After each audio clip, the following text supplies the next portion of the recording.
after a 2-week hiatus during which I was in Hong Kong for Consensus, which was awesome.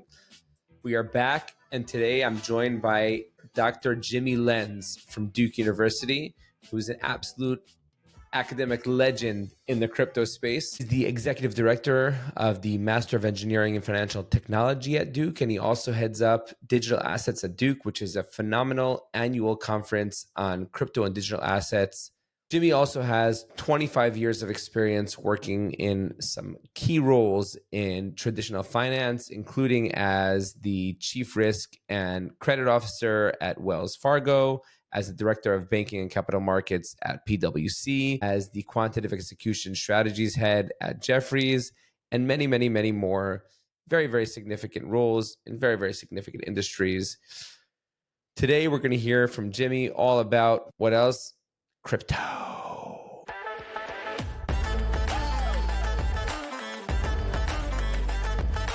Welcome to Beyond the Code, the podcast where industry experts and brilliant legal minds discuss the impact of new emerging technologies.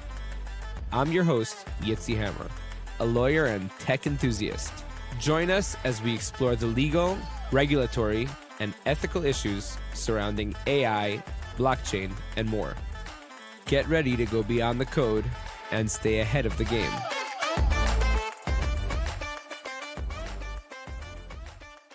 Jimmie. Hey there. How are you? Good. Welcome. Thank you. Always nice. Always nice to chat. I will tell you how I came to discover you. Okay. I mean, I guess I was kind of wondering about that. We both play in the same arena, I guess. I mean, in the end, like blockchain service providers and like legal and academic professionals is not like a very big pool of individuals, especially like if you've been like in the space for more than a couple of years. Yeah. Then it gets even smaller of a group.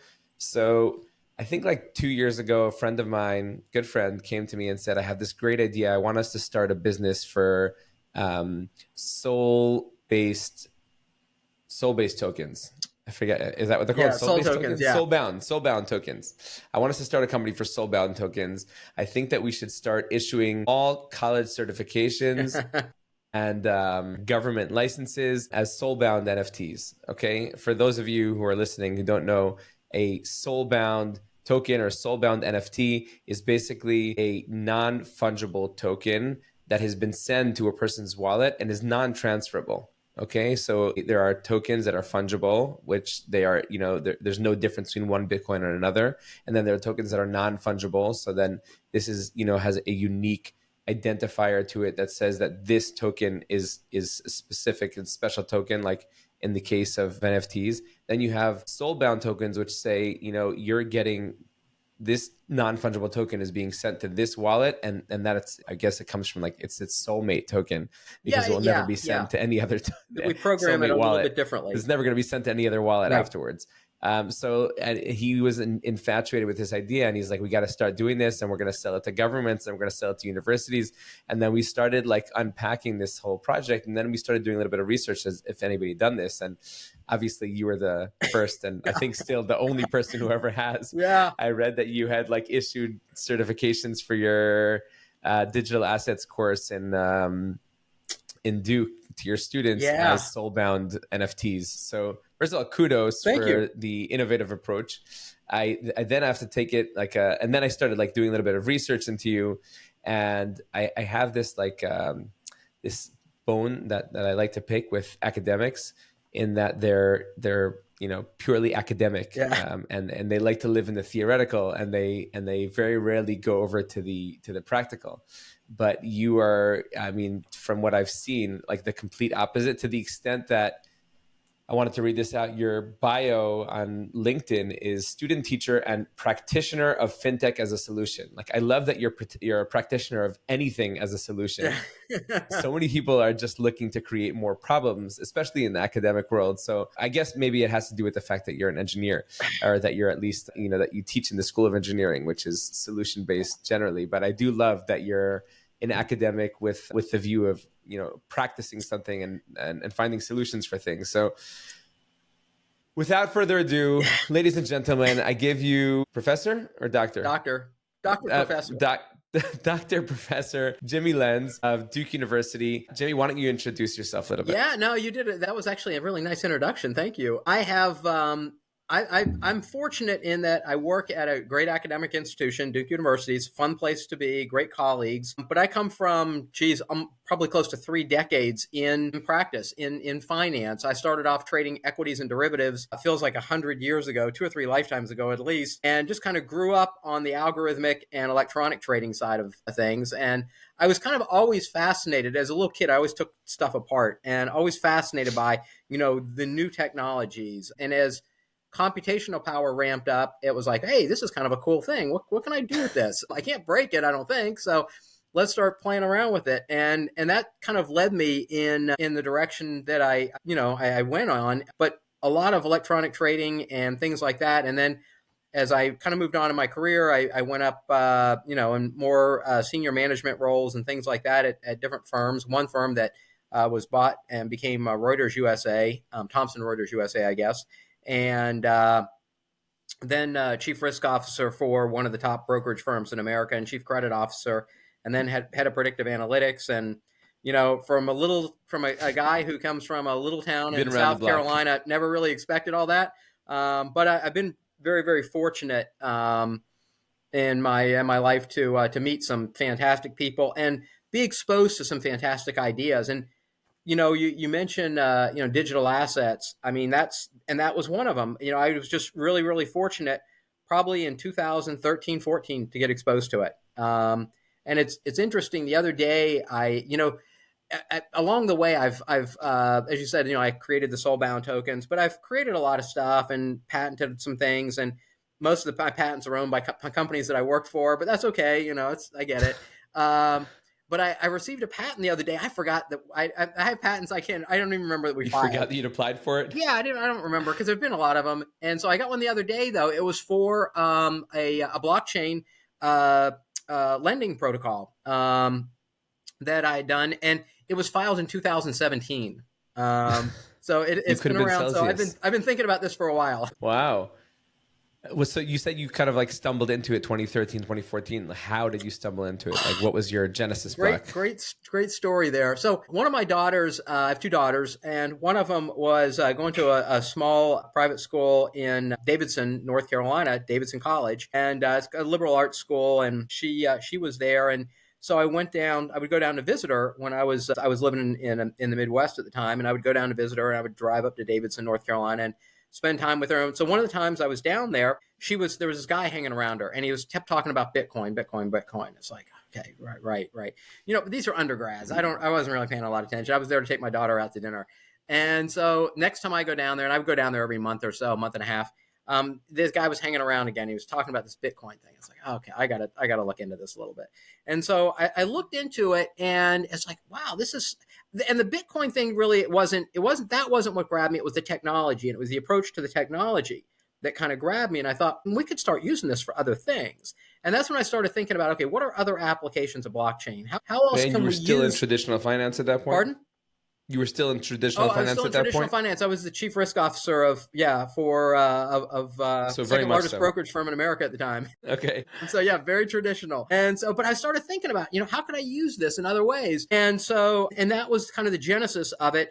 And then, here we are, years and years later, and that annoying guy became my son-in-law. So he reminds me of that on a regular basis. I hope you give him credit. Yeah, absolutely. I want to give him credit for it. Reed Timcio. And he actually... All right, Reed. Reed. So it's Reed Timcio. That's my son-in-law. And so, it's worked out. It's worked out really, really well. And the technology continues, as the digital assets, I definitely embrace that side of it. But the technology, I think we haven't even scratched the surface yet, where people are like, oh, we're at 1.0. Not even.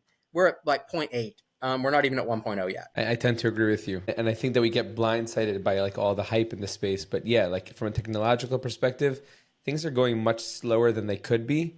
I think there's too much focus on like all the noise that's being made and like not enough focus going on the building side of things. Yeah, I would agree with you. I think the building side has kind of gotten the short shrift. It's the, and the other thing that I've seen kind of over the years, and we've seen, ebbs and flows, ICO craze and meme coin craze and all that kind of stuff, is, the people who are in it for the long term are still in it. The people who were in it for the quick buck, they're gone for the most part, and they're on to, the next thing. I don't know what the next thing is, but they're on to that. But they're influencers on some social media site. But the people who are in it for the long term, the builders, I think are still there.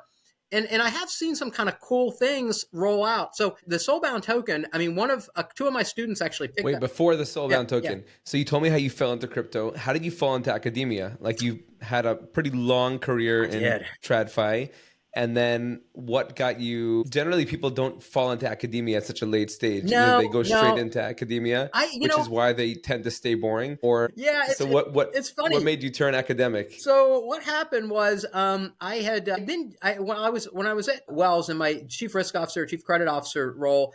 I had the opportunity to work with Washington University in St. Louis, and I was doing a lot of capstone type projects with students there.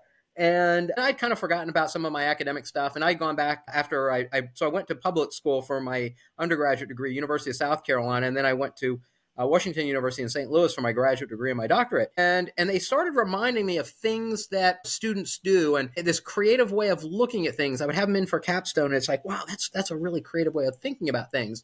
And so I said, I'd really kind of like to teach again a little bit and kind of apply what I'm using in industry and show people how to use that. So instead of just learning a machine learning class or a statistics class, what if I put a kind of a finance spin on it? And so I started teaching a class, machine learning for finance. And were you an engineer by training? No, my undergraduate. So you had no background in engineering? Yeah, no. My master's and my doctorate are both in finance, so kind of math still. So what gave you how did you have the tools to teach machine learning? I did it myself. I was just doing it. I just taught myself. Okay. Yeah, kind of, I guess. And so so I put together a program and was teaching it, and it was a massively popular class. And so the folks at Duke at the same time had been kind of in the engineering school, had been thinking about, hey, we need to start something new. We need to get some new graduate programs in here, something a little bit more attractive maybe to students. And so a mutual kind of acquaintance said, hey, would you mind talking to these folks at Duke? They're looking at starting some kind of a FinTech program, and they're really interested in what you're doing, and they'd just like to learn some more. And so I said, sure, there's no IP here. I'm happy to share it. I mean, I'm like the only guy teaching this at in this kind of environment. And so I had a call with them, and about 20 minutes into the call, they were explaining to me they were looking to start this Master of Engineering in Financial Technology. About 20 minutes into the call, they said, so are you interested? And I'm like, interested in what? They said, interested in coming here to run this. And I'm like, no. That's not why I'm calling. I'm just giving you, what I'm doing. And they're like, no, we know. And I was like, you don't even know who I am. We've been on the phone for 20 minutes. They're like, we know who you are. Why don't you come over and have lunch? And so I went over and had lunch, and it just sounded like a cool opportunity to start something. And so, and I by that time I had left Wells, and for a number of personal reasons, mostly, I would say, yeah, I'll just leave it at that. Oh, come on. You can't do that. And so I left Wells, and I was doing a little bit of consulting. And like I said, I was teaching a little bit. And so I went to Duke and to start this brand new program. And it was just a blank slate. They're like, here's a blank sheet of paper. What would you do? And so I started it about 5 years ago. And it's become the fastest growing graduate program in the school. We're actually the second largest, I think, graduate program in the engineering school now. Wow. After 5 years, because students have just flocked to it. And one of the things we teach is, of course, blockchain. We have a couple of classes in blockchain. So we have a kind of an intro class, but it's hands-on because it's engineering. You're always doing stuff hands-on, no theory. You can't build a theoretical bridge, is what we say in engineering, right? And so everything is applied. And then there's an advanced class where we get into some of the coding of smart contracts and some things like that. Wow. So everything that they do is practical. Everything. They launch their own token. Wow. Yeah. Amazing. I mean, you're creating your own token, like an ERC20 token, probably by week 5 or 6 of the intro class. I mean, yeah, we're very hands-on. You're making stuff. Do you track what kind of innovation comes out of the class? Yeah. Do people usually typically come to the class to use it as a springboard for creating something? Or is it just kind of like, oh, I'm curious about blockchain. Let me come and take a look and find out what it's all about? I would say it's probably more to that side. Probably 75%, I've heard about this blockchain thing. I want to learn more. And 25%, I got this idea. I wonder if it's feasible. And so, so we have had a couple of companies spin out of the program, and all blockchain companies. We have one, Validity ID, which took my idea of the soulbound tokens for degrees and did a much better job, much more eloquent than I did. And they have like universities all over the country using it now. Wow. Yeah. Wow.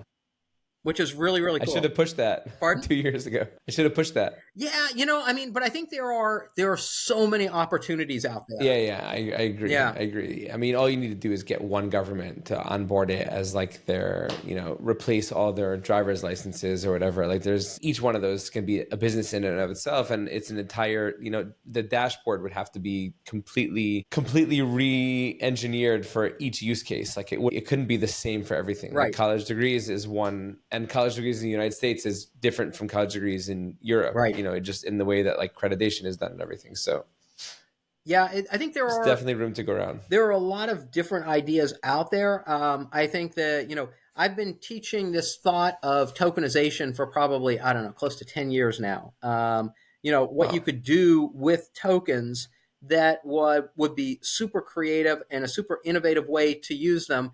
Cutting a bond up into 1 million pieces. Okay, sure, cool. That's, we can kind of do that already. But it's cool. It's nice to do that kind of thing. But the opportunities are so much broader than that. That's like nothing. The opportunities are huge.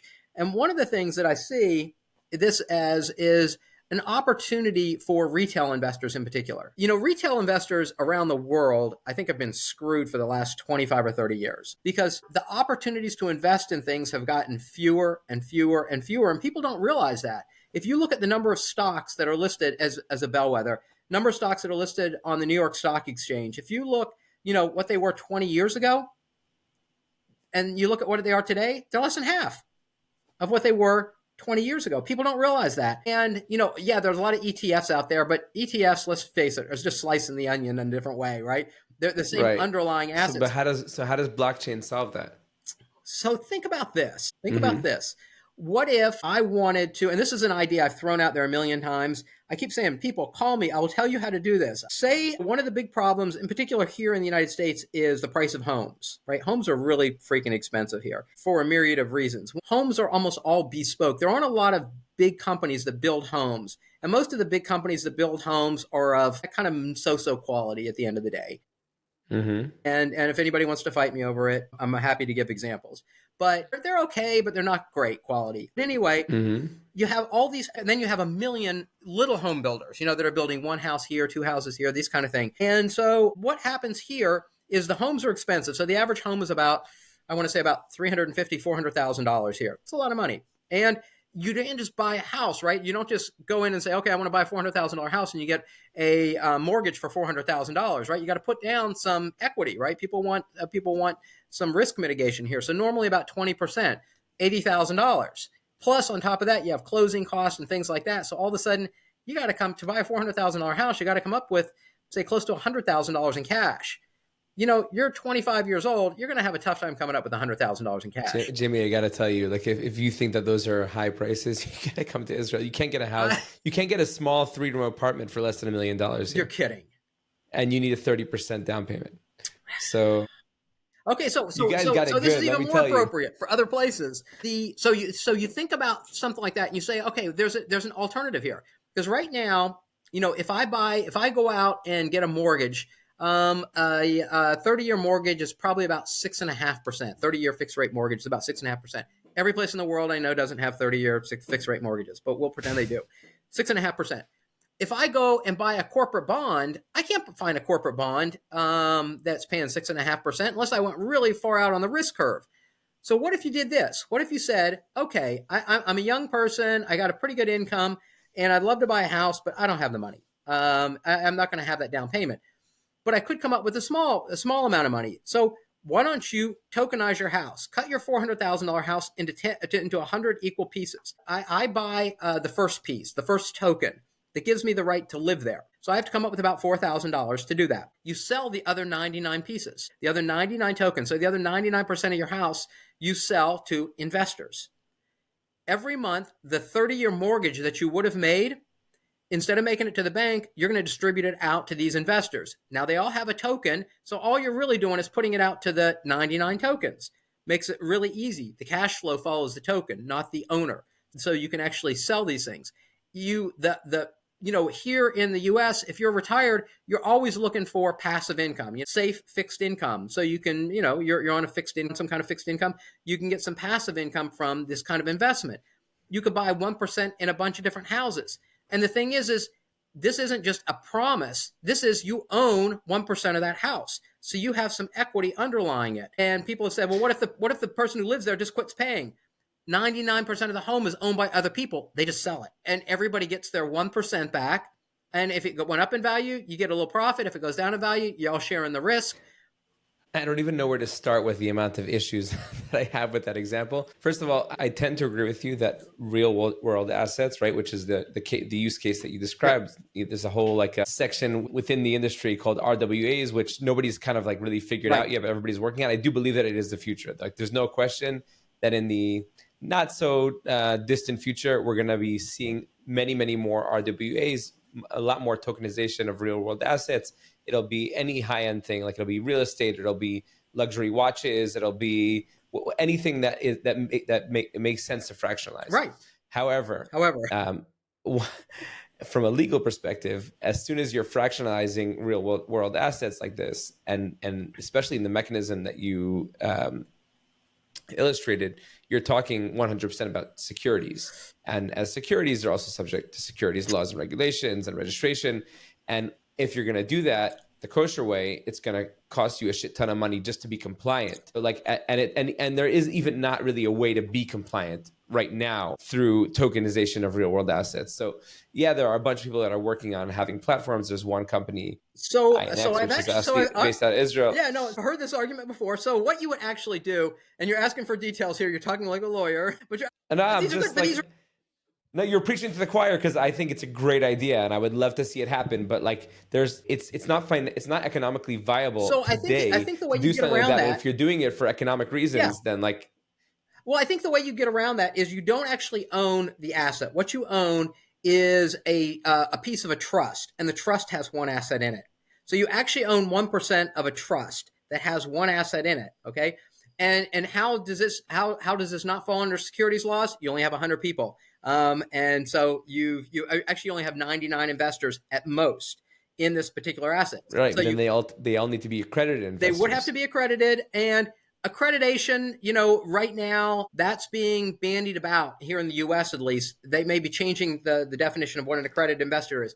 But anyway, so if you can get past the accredited part, the trust, and you would actually want it in a trust type vehicle anyway, because the person who was living in the house, who was making the mortgage payments, it would be graduated just like a 30-year mortgage. So every month you would get a little bit of equity. Obviously at the beginning it's a very, very small piece every month, and that would allow you to adjust. A trust would allow you to adjust it without having to re-register the asset every month, re-register the ownership. So I have thought about this a little bit, not a lot, but a little bit. There's still quite a few holes. I would recommend that you go to, I think it's called, I'm just trying to remember the name of the website. I think it's called Realty. Uh-huh. It is a US company. It is the only one to date that I've found that has managed to make tokenization of real world assets actually work. Right. Okay. Most of it's like properties in Atlanta, some of them outside of the US, they're having more and more in the UK. Buy one token. It's like $50. You could buy a token in an asset. And it's amazing to see the whole process. Like I get weekly, monthly updates. I get like 6 cents a year, but just because you're so passionate about it as an idea, I would like you to take part in it and see what it looks like. Again, like I said, I'm with you, man. I think it's the future. I think there are so many hurdles that we have to go across before we could do it just like plug and play. And then even then, it's going to be a hard sell. Like you present it as like, any 25-year-old who wants to go buy a house is going to be able to do this, as opposed to having to save whatever $40,000-$60,000. This is going to be a bigger headache for a long time until it's not. Yeah, I think you're right. I think it is going to be a bigger headache. I think there will be, obviously a lot of things involved in this, but at least here in the U.S., I mean, closing costs are a lot, and you get rid of all those because you're buying the house with cash. You don't have closing costs. Now, there are definitely, I think, a couple of things that kind of interrupt this, but I like cutting banks out of it and having, interest paid directly to investors and saying, screw you to the banks, because they've taken their share, their pound of flesh for long enough, and we don't really need them anymore. And so they're just an unnecessary intermediary, I think, in this kind of thing. So I like being able to do that. But I think there are a ton of other things. Income share agreements. Another one you could easily do with something like this. I love income share agreements as a way to finance college. And there are a couple of schools here. They're not tokenizing them, but there are some schools here that actually are using income share agreements. Purdue University. I'm not familiar. Can you explain what are income share agreements? Yeah, so income share agreements are it's an agreement that you make with basically an investor, and the investor says, "Listen, I'll pay your tuition for the next 2 years. Say if you're a junior." I'll pay your tuition, and in exchange, I want 5% of your income for 5 years after you graduate. And at the end of that period of time, everything stops. It's not like a loan where you keep rolling it over and rolling it over and rolling it over, and 20 years later, you still have this 10-year loan, right? Does it assume employment? Like if you go on traveling for 6 months after you graduate?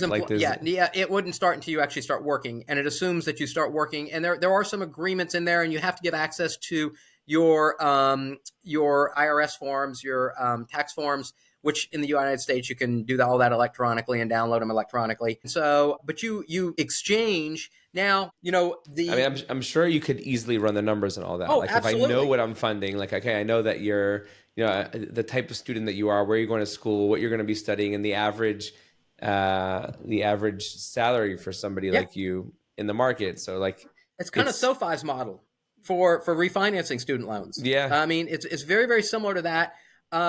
Colleges would hate it if you did this. And the reason they would is because all of a sudden, when you do that, what are you immediately putting value on? That diploma. You're putting a hard dollar value on what's an engineering diploma versus a social science diploma worth.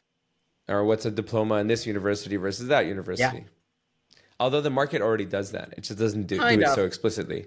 Yeah, it kind of does already do that. But yeah, but that would be cool. Yeah, isn't it? I think, but those kinds of things, when you're talking about RWA, I think those kinds of opportunities for people, and when I say people, I mean, the people who need the money and people who are willing to lend the money without a lot of intermediaries. I think that would just be golden.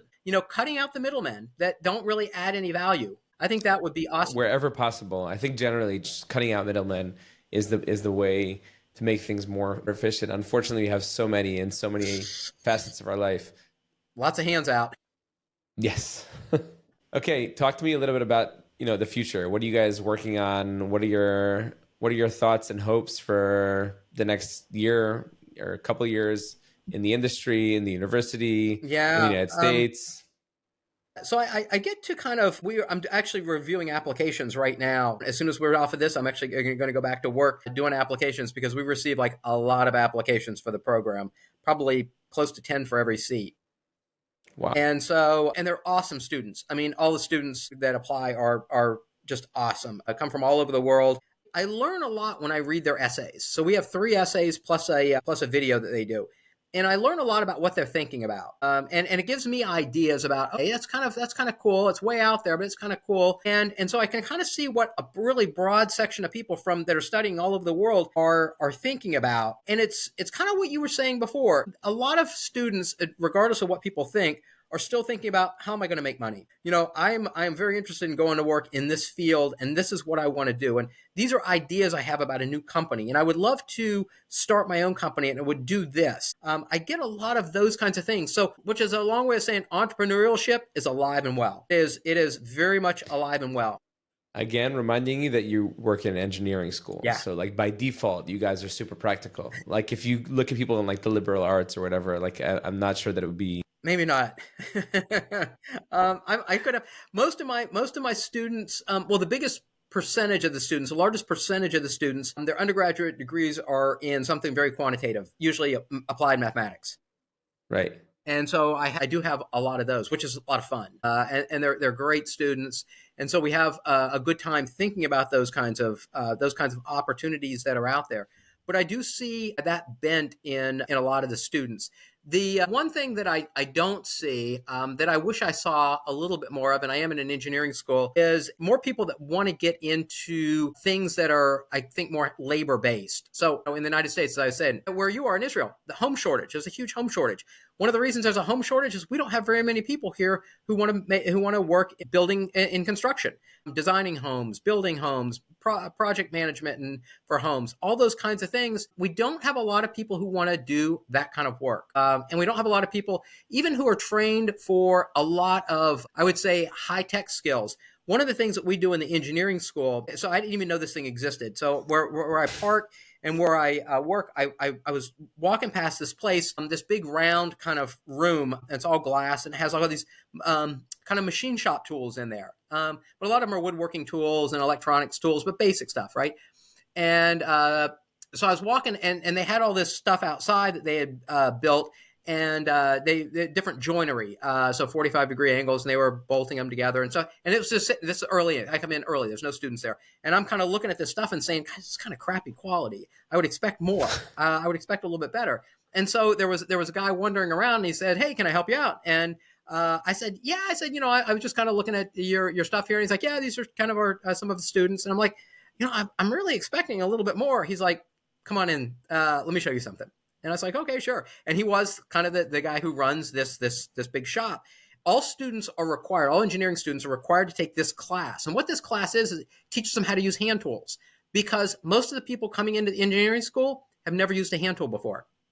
Wow. It's like, how can that be? I grew up in the country. I grew up, in a really rural area, and we had to fix stuff all the time. And so I didn't really think about it. But these students— Whereabouts? In South Carolina. And most of these students have never used hand tools before. They don't know how any of these things work. And so when I said these joints and stuff like that weren't very good, well, this is their first shot. That's why they weren't very good. What do you expect? Yeah, they weren't doing like mortise and tenon joints or anything. They were just trying to join two 45-degree angles together. But those kinds of things, I really want to see more people understand, because if you understand those kinds of things, getting their hands dirty. Yeah. I think there's a huge call for that kind of thing. I think those kinds of labor, or that kind of labor, those kinds of skills are going to be more and more and more in demand, because people just don't want to do that anymore, which I can't figure out because I still love doing it. I'm trying to talk my wife into letting me rebuild an old car in the garage, and she's like, "No, you can rent a garage someplace. You are not doing that here." My go-to gift that I asked my wife to get me on my birthday is power tools. I love power tools, saws, and anything I could build something with.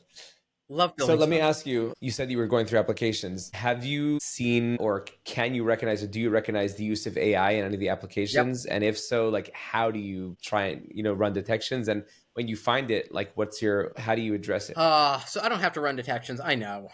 Trust me. I can tell. I bet I'm right 98% of the time. Yes, I do see it. I see it often. I tell students don't use it. Because I basically won't give you credit for your idea, for your essay. I mean, I'm not going to mark it against you, but you're getting no pluses with me. There also, we have a video that we require, and there are only a handful of questions. You can Google them. You can find out what the questions are. If you use a response that's generated by ChatGPT or whatever, I know, right? I know, because they're only it generates the same answer every time. Right. I will mark you down for synthetic. that. Yeah. I'm trying to hire now for our law firm, and I'm getting cover letters and just annoying emails from people that I could just feel are so synthetic. Yeah. You just feel it. As somebody who uses AI regularly, I know exactly what the output is, and I just see it again and again and again, and it's frustrating. It's so frustrating. It's frustrating. Yeah. I said, this is your opportunity to tell me why you're unique. So tell me why you're unique. That's what's going to get you in the program, because as I said, Almost everybody is qualified. Tell me why you. And using the ChatGPT answer, you're not telling me anything, but I'm it's like the exact 50 other opposite people. of what I'm trying. Right. And so, so those students who do come out and say, hey, you know, I'm, and they may even stumble around a little bit on the video. That's fine. I don't care. You're telling me something unique. I can pick out. So we'll read like over 1,000 of these, and I look at every one. So for anybody who's thinking about applying, I really do look at every one of these, read it, listen to the video. And I have there's a whole panel of people who do this, but I do look at all of them. I remember certain people. I remember the girl that sang opera in the Peking Opera for 15 years and did 4 international performances. I remember her. You know, there is a guy who's a drummer. I remember that guy. Those are the things that stick out. Tell me about those performances. Tell me about, you know, going on the road. Tell me about those kinds of things. Really cool. Don't give me some formatted answer that I've seen 50 times. You know, then you're rolling the dice in a huge way with me. I want to know why you. So how do you pick your? So if you're seeing that, how do you pick? Don't you're stepping on a sensitive issue here. I'm like super frustrated by the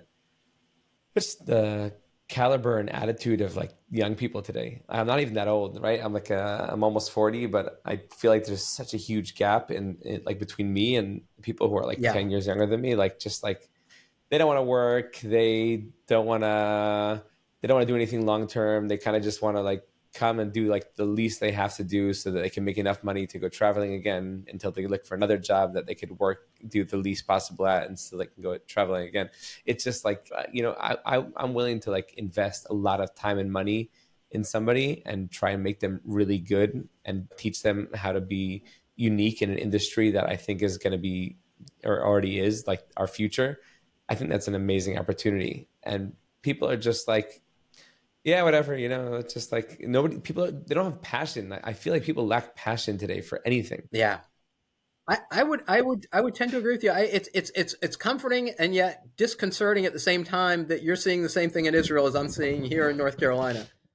Well, I mean, I'm hiring for remote positions, so I'm seeing it all over the world right now. I mean, it's really, it is. I think you're right. There is like a passion for nothing, and which is very troubling. And I think inclination that people 10 years younger are different. You're 100% correct. I actually just did I get reporters that call me all the time for comments on things, and most of the time I don't do it for one reason or another. Usually my wife is like, don't answer that. You don't want to get involved. You don't want to do that. But there was one from the UK who pinged me about Gen Z, and she had seen I'd written some articles around indebtedness of different generations and stuff like that. So she was asking me, like, you know, a lot of people will, kind of somewhat leading questions, a couple leading questions. And so I preface my response with, you're not going to like my answers, and you're probably not going to use them. But here's what you are. That's a sure way to get your answers published. Yeah, I hope. I don't know. We'll see. I mean, because I really want people to kind of think about this. But if you look at that generation that, you know, kind of is maybe, you know, the top of that generation is 24 years old or so, and the people that, you know, that are younger, but your inclination that they're not working, they're not, at least here in the United States. If you look at the biggest change in workforce participation, people under 24 years old over the last 20 years have dropped significantly. It's the only age group that's dropped significantly. For men, it's worse than women. Wow. The participation in education, the people in the U.S. are participating in higher education at a lower level. Again, men, much lower than women. Women also graduate at a higher rate than men for those that do enter university and graduate school. If you look at test scores, so standardized test scores, that next generation are the lowest they've been in years. You know, it's just like one thing after the next. What do you attribute that to? I think, at least here in the United States, I think people have made a lot of excuses for their kids. Parents are still letting kids live at home when they're 24 years old. It's like, when exactly are you going to move out? When I was 17, I left home to go to college, and I never went back. Right. And I think that was normal for you know, at my age. You know, these people I see, you know, and so I wrote that, that, you know, people still living at home at 24 years. So you think parents are mollycoddling their kids? Yeah. Like, do you think that's what it comes from? I think so. Okay. I think so. I think kick your kid out, make your kid survive on their own. AI has anything to do with it. Like the fact that like there are so many things that you used to have to work hard for, and now you could just get them at the click of a button. Or like even social media, the fact that like we just get everything boom, boom, boom, boom, boom, like right when you want it, like immediately, like everything's instant gratification. Do you think that that has like caused us or caused them to expect to get results now? Like nobody wants to work from, I think for a paycheck at the end of the month or a bonus at the end of the year, because they're not used to putting in that much work for that for such a long period I with think like not immediate rewards. Well, I would say so. So most stuff that's coming from social media and AI, let's face it, is not top quality. It's mediocre, and I think the fact that people are happy with mediocre, they don't want be the best. They don't want top flight. They prefer immediate over excellent, and they'll take mediocre immediate rather than wait for the better quality or work for the better quality. And I think that's part of the, when you think about people, craftsmen, and I think craftsmen, people always think about people that work with their hands, but I think writers are craftsmen. To me, the best writers are just wordsmiths. I mean, those are craftsmen, phenomenal craftsmen. I mean, you look at some of the way certain people turn a phrase. I mean, it's like, how did you do that? I'm a terrible writer. I write a lot, but I'm a terrible writer. And so I appreciate it. But like a fine cabinet maker, those things take time. Hemingway just didn't come out with that. He turned that same phrase over 50 times before he put that one down on paper, right? And you see the same thing with, fine craftsmen. There's not a passion for that kind of work anymore, or that passion is rare. Yeah, I mean, like furniture is a great example. Like people want like fast fashion or like IKEA, which is like simple, easy, and cheap. And people, every time they move an apartment, they'll just throw their furniture out and get new furniture. Like I still have my great-great-grandmother's furniture from Europe from like 150 years ago, and it's beautiful. Yeah. They don't make anything like that. I don't think they make things that way anymore. They don't buy that way. I think you're right. I think there's just not an appreciation of that, of keeping things. I don't think everything is very disposable. Including their jobs. They're very disposable. I'll swap this one in. Like you said, I make enough to I'm going to live at home, and I'll make enough to go on a trip, and then I'll come back and live at home. This sense of, getting ahead doesn't seem to be facilitated by their parents, because they're letting them come back home. I can't imagine what my mother would have said if I would have, oh yeah, I'm 24 years old. I'm going to move back home. It's like, what, are you out of your mind? I'm not paying for you. Yeah. That would not have happened. I feel like we're getting a little bit dark here. I want to come back into the light. Okay. Give me something hopeful. Okay. What are your thoughts now? I mean, like I know that you're more on the engineering side, but you can't be involved in this industry without being aware, at least at some level, at the regulatory aspects of the blockchain industry, especially in the United States, which has been like a very dark place for a long time. It looks like now under the new administration and the changes at the SEC, that we're looking to see a little bit of light at the end of the tunnel. What are your thoughts and hopes for blockchain regulation in the United States? Yeah, I mean, I think we're going to get some definitives. Under the last administration, it was all enforcement by regulation. There were no rules. So we're getting the rules now. I think we have people who are very thoughtful.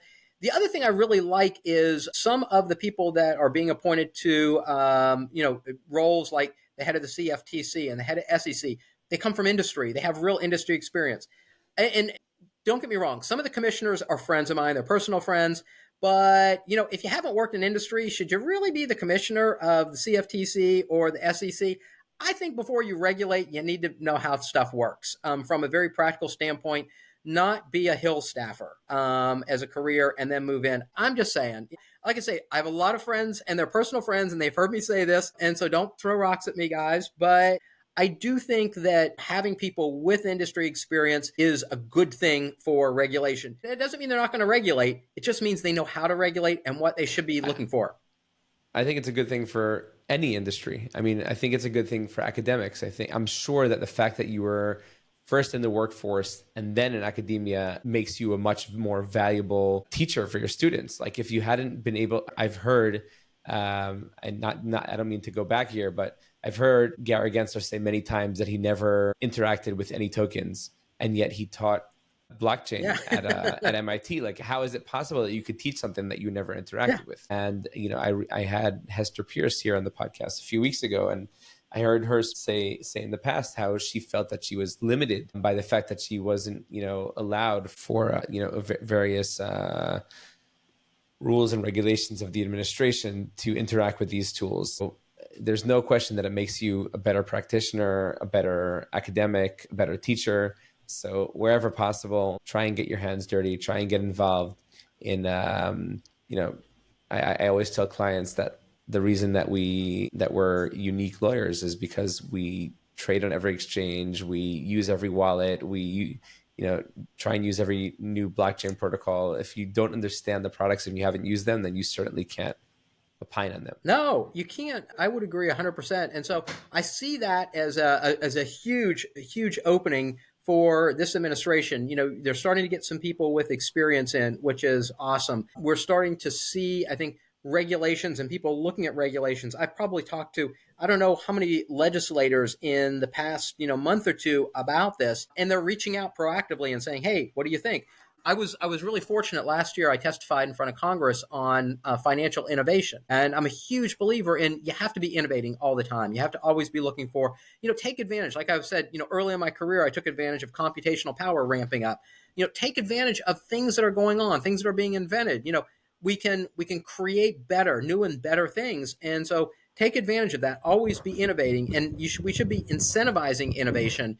And so I see that happening. I've seen the word innovation used in a lot of things in this new administration. I've seen, people talking about thinking through regulation in terms of, hey, what would incentivize innovation? The acting chairman, Mark Ueda, mentioned this in a talk that he had just the other day, this idea of going back to, hey, what's the core mission of the SEC? Oh, it's capital formation. The last 4 years, we haven't had any of that. I think, and tell me, so you come from it from a little bit different perspective. I think there are two things Gary Gensler is going to be known for. One is, being so negative on crypto. The other thing is presiding over the explosion of SPACs. Interesting. I had actually forgot about that, but before I had come into, before I had 100% been focused on crypto, I was an M&A and capital markets lawyer. So transactional attorney, yeah.